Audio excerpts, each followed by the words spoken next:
along with him, a couple of more guys competed. They're not here yet. But Karan competed and it was an amazing show of grit from his side and of course techniques. So what we are doing today is Karan will be teaching his set of techniques, everything that he used, everything maybe he was lagging in, everything about his experience. So let's learn from his experience because a lot of you were not, in fact all of you were not present physically, but you saw what was happening over the screen. But it's a different experience when you are there on the ground. So over to him. I'll be his buddy, he can beat me up, but no takedowns, I can't take the takedowns. Only ground techniques. Over to you. First of all, a big round of applause for him, guys. He was in choke multiple times. I think second match, he got choked out. And then from the triangle choke, he was just surviving. Guillotine, he was just surviving. And then ended up in a triangle choke, he was all dizzy. He recovered from there and won the match. Second match, he was in an RNC. Started coughing just for the fun. Got out of the RNC, got the points, but lost on 1 point. Just lost on the 1 point, that too because technically our fault.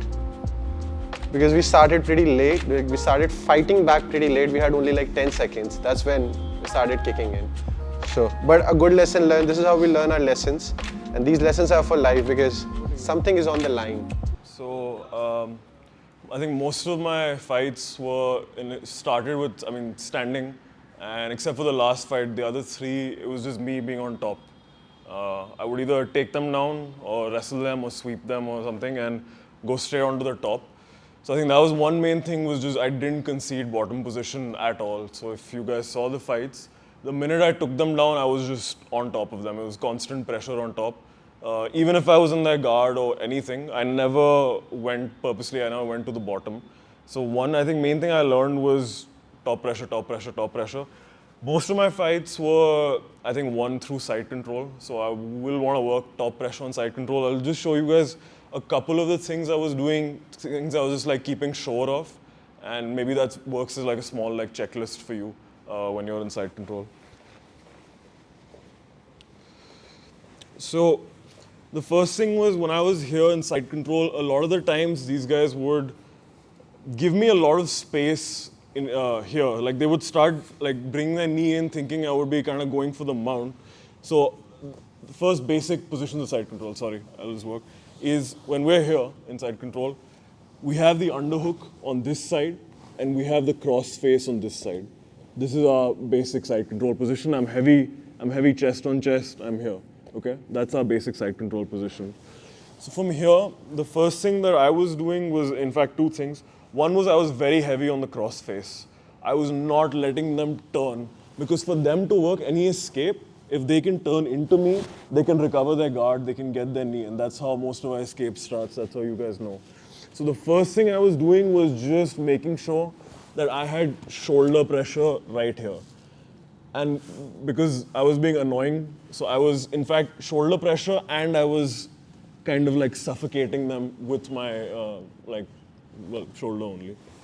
So the first thing we'll do is keep heavy shoulder pressure here on the neck. The second thing was underhook. I was fighting for this underhook. At no point did I let them get here. Because you guys know our escapes, when we work our escapes, we go underhook. When we start working belly down, we start turning, and that's where all of our escapes start from. So, cross face, heavy, and keeping the underhook. Whether it was here, that's fine, it's good. I can feel him. Whether he was here also, I was heavy here.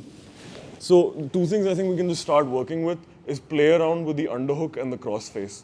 Be heavy on the cross face. Talk to your partner, see if you're light, what's happening, and if you're heavy on the underhook and the crossface, what's happening. So work from there. 1, 2, 1, 2. Hip and check. And it's not the wrist like a lot of people do, they start pushing the wrist. And if you do that, you're gonna break your wrist. It's the forearm that's working. It's the forearm that just started escaping. It's the forearm that's stopping me from walking towards him. So when I was on top, the main thing I was doing was killing that arm, which was essentially moving my hips and sprawling to kill this arm. So there's two ways you can kill the arm. One is sprawling by moving around. The other one, which I wouldn't recommend to do too often, is step in and peel the arm out. The only problem with this, when you step in, you can get reversed. So when I step in, this can happen to you. So you have to be very pick and choosy about stepping in. Otherwise, the majority of the time, I was just going here and I was sprawling, I was heavy. If I'm here, it's very tough for him to start keeping my hip in check. And if let's say he starts going and I'm feeling it's going up, up, up, I'll just start turning. I'll start sprawling, I'm going to kill the arm. I'm very, very, very heavy on here. Like this is not moving at all. No matter how hard he tries, so start pushing, so.